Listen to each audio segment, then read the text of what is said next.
Hello everyone. What's up, homie, huh? Have you ever played a game that's just impossible to finish? You just try and try, wasting life after life, and nothing works. It's good that now you can just turn to the internet, watch a walkthrough and easily pass any level, or you can just forget about playing and simply watch someone end the game for you. But before, you couldn't even dream of such a thing. To find out how a video game ended, you had to beat it yourself. Unfortunately, it didn't always work, and some endings remained a mystery for many people. But today, we will put an end to that. Let's check the endings of some games that we all know.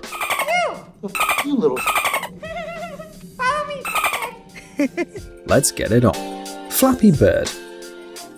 This simple game, created by Dong Nguyen, a Vietnamese designer and developer, managed to drive the whole world crazy in just a few weeks.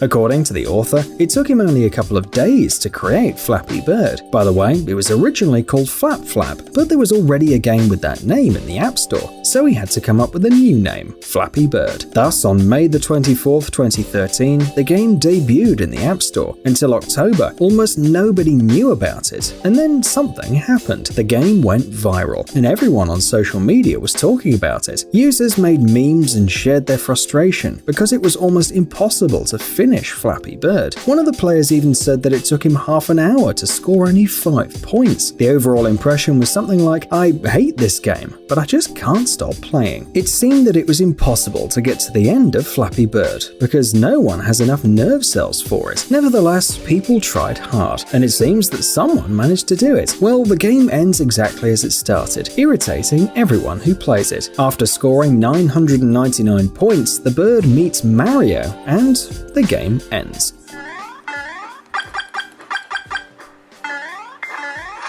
Imagine the disappointment of the player. Pac-Man. When it comes to classic video games, Pac-Man is one of the most important ones. It's a visually simple arcade game created by the Japanese company Namco and released in 1980. The player controls Pac-Man and has to eat all the dots in the maze, avoiding the ghosts that chase the protagonist. Each of the ghosts has its own pattern of behavior, moving slower than Pac-Man for a while, but after level 21, they accelerate and the game becomes much more difficult. But is it possible to win? Well, the really stubborn players have found out that there is not an answer to that. According to the developers, Pac-Man doesn't have an end, because the increasing complexity of the game wouldn't let you make it far. But they clearly underestimated the popularity of the game. So, some players were able to pass the 255 levels of the game, which took them several hours, and they found out that the level 256 had a software error, which even the developers didn't know about. One of such devoted fans of Pac-Man was Billy Mitchell. On July 3rd, 1999, Mitchell scored his first perfect result of 3,333,360 points in the original Pac-Man, and thus went down in history. But what happens after level 255? On the 256th level, the left half of the maze is displayed correctly, and the right half is a random set of colored numbers, letters, and other symbols. In other words, a mess. However, there is a way to pass this level. After that, the game resumes on level 1, but the enemies move at a higher speed, and if you complete this level as well, then nothing happens. You'll just be thrown out to the main screen and offered to start over.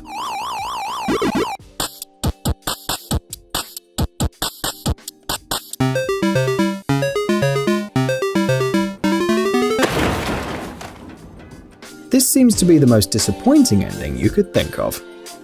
Battletoads.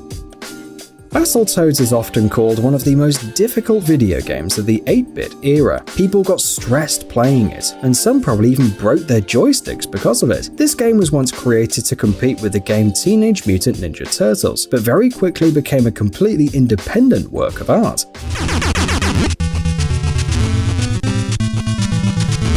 In the 90s, completing Battletoads was considered something incredible and heroic. Even serious game reviewers criticized Battletoads for its difficulty, and some players described it as outrageous. The disbalance of the difficulty also caused a negative reaction. It was much easier to destroy many bosses than getting to them. Nevertheless, the game became an absolute hit. So, what was awaiting the most stubborn and lucky gamers at the end of these epic Toad adventures? The final boss was waiting the heroes at the top of the dark Dark Tower. It was Dark Queen. After defeating her, she, like a good villain, declares that this is not the end, then spins and flies into space. After rescuing Pimple and Princess Angelica, the four return to the SS Vulture, and the game ends.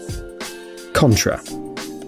Like many other arcade games, the goal of Contra was defeating the villains. This time, the bad guys were an organization known as Red Falcon. They wanted to destroy all humanity. The villains were controlled by aliens. Bill Mad Dog Riser and Lance Scorpion Bean are the fighters who have to deal with all this. They land on the island to destroy the base and save the world. After getting further and deeper, the heroes realize that exterminating the terrorists is not enough. They also have to destroy the alien heart in the den of the aliens. That's the final boss, and this is no easy task.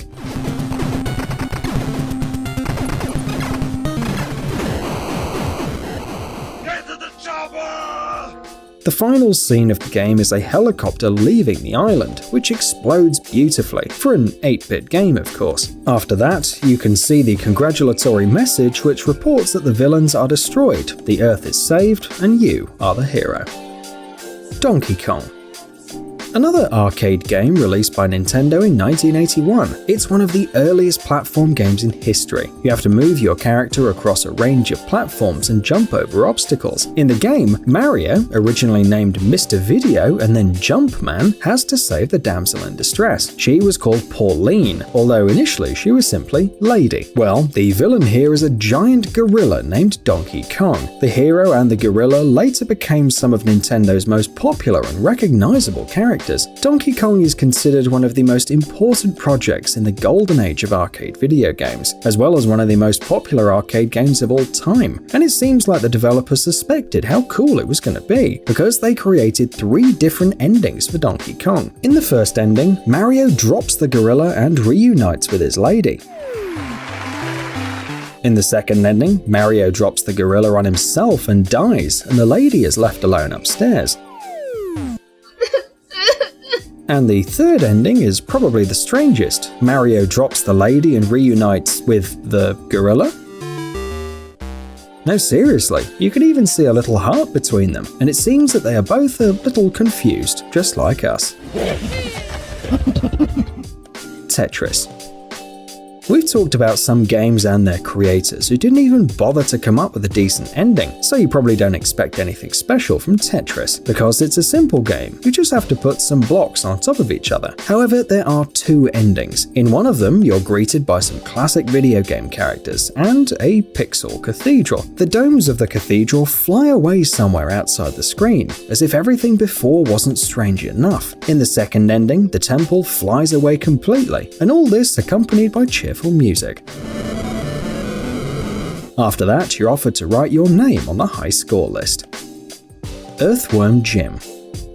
A superhero worm mutated after finding a special robotic suit. Sounds like nonsense, but this story has become iconic. Of course, what else does a super worm do if you can't save the princess? In addition, he has to fight enemies who want to get a hold of his suit. The game ends with Jim defeating all the enemies and saving the princess. However, she doesn't really have time to reciprocate Jim's feelings. The princess is squashed by a flying cow, which was launched at the beginning of the game by Jim himself.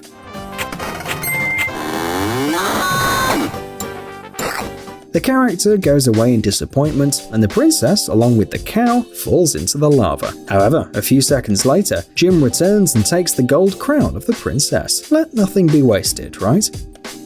Duck Hunt.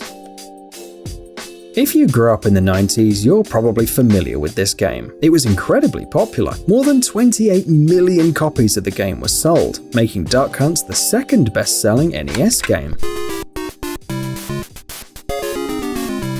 You had to hit the ducks flying out of the grass, 1 or 2, depending on the game mode you chose. In the story, the ducks were forced to fly by a hunting dog. You had 3 bullets to shoot the targets. When you hit the dog victoriously sticks its head out of the grass, showing the prey. And when you miss, it laughs. By the way, Game Daily, an official Nintendo magazine, have included the dog in their greatest video game moments list. But what about the end of the game? There must be something exciting for sure. Sadly, like many early video games, Duck Hunt doesn't have any epic ending. When you reach level 99 and complete the game, you go back to level 0 and see a duck rain. It's literally raining cats and ducks that are impossible to shoot. And this laughing dog. You know, not exactly what you expect to get as a reward. T-Rex game. Unlike previous games, this is something that every Chrome user has seen. You're trying to open a website when suddenly the internet connection fails for some unknown reason. Now you don't have access to the network. So instead, Chrome shows you a simple one-player game. A pixel dinosaur who has to run and dodge obstacles, gaining points. It's definitely much more fun to wait for the internet while playing. For the first time, T-Rex appeared in 2014, and of course, there were some issues. For example, on old Android devices, everything was awfully glitchy, so the creators had to completely rewrite the game. But now, we can't imagine Chrome without this dinosaur. In 2018, the game was played 270 million times a month. It got to the point that the creators had to give corporate managers the opportunity to disable the game. The problem was that school children and even adults who were supposed to be working were just way too into it. But like any other game, the T-Rex game has an end, right? The dinosaur keeps running faster and faster. After the day comes the night. It can't last forever, can it? Well, according to Edward Jung, a Google Chrome UX engineer, it's going to take about 17 million years to complete the game. But we don't think that the spacebar on your keyboard could withstand that. Hey, stop being lazy, it's time to use that brain of yours.